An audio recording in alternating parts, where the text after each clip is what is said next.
Hey everyone, it's Skipper Mark, and today we are going to do a radiator swap on Matt's Chevy pickup truck. It started leaking a few days ago, and now it's time to put a new one in. Replacing a radiator is relatively easy, and it's a great way to save money instead of going to a shop. There are a few basic steps to follow, and they can vary a little depending on your specific setup.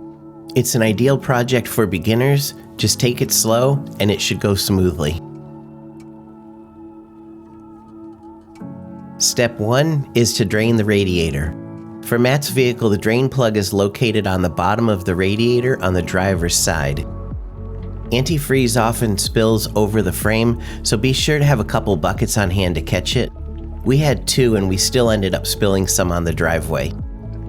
If the fluid is draining slowly, opening the radiator cap can help it flow faster. To save time while the radiator is draining, Matt likes to do other things like disconnect the cooling fans. The fans are usually mounted close to or actually to the radiator and need to be removed to get it out. Typically there are several brackets around the fan that need to be removed. The wires for the lights and turn signals run along the top of the radiator, and the next step is to loosen the brackets or zip ties that hold them in place. You want to make sure they're loose enough to move out of the way when removing the radiator. Once the radiator is fully drained, you can disconnect the hoses that connect to the engine. There's usually one at the top of the radiator and another at the bottom. Matt likes to disconnect these before loosening the radiator brackets because they're usually difficult to detach, and this provides some resistance when pulling. There may be some smaller hoses that go to the firewall or overflow tank, and these should be disconnected too. The last step before removing the radiator is to detach any transmission or AC coolers that may be attached. Not all vehicles have these, and some may be mounted in a way that doesn't require removal. Matt's truck just has a transmission cooler, and it was held on with plastic strips that he cut using a pair of diagonal cutters. He didn't have to disconnect the actual transmission lines that go to the cooler. Once everything is disconnected, you can loosen the radiator brackets and take it out. Once that was done, the radiator came out easily. Rather than set it on the ground, he put it into the bucket so that it would continue draining. After that, he cut a couple zip ties which were holding a wire to the fan, and then he took the fan out because he plans to mount that to the new radiator before he puts it into the truck.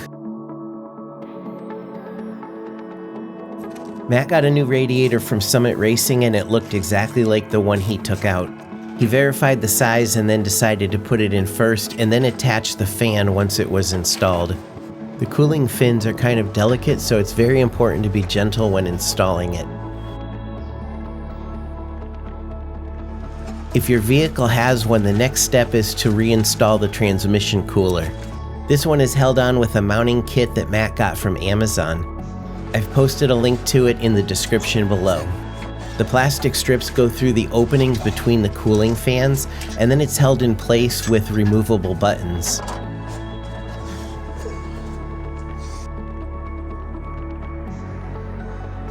Next to go in is the fan, which is held in place by the brackets that also hold the electrical wires for the lights and other components. They clip in place, and Matt finger tightens them at first so he can adjust the fan's position if needed. Once the fan is in, the entire unit bolts to the body of the truck, and at this time Matt tightens all the bolts and secures everything in place.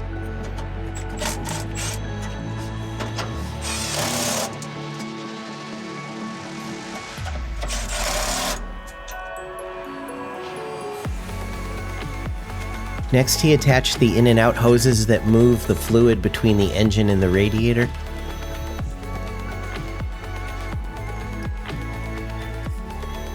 And there are usually a couple additional hoses that attach to the radiator for the heating system, so if you have those, you want to make sure you attach those as well. If your setup has a transmission cooler, you want to attach those lines as well, followed by plugging in the electrical connections for the fan.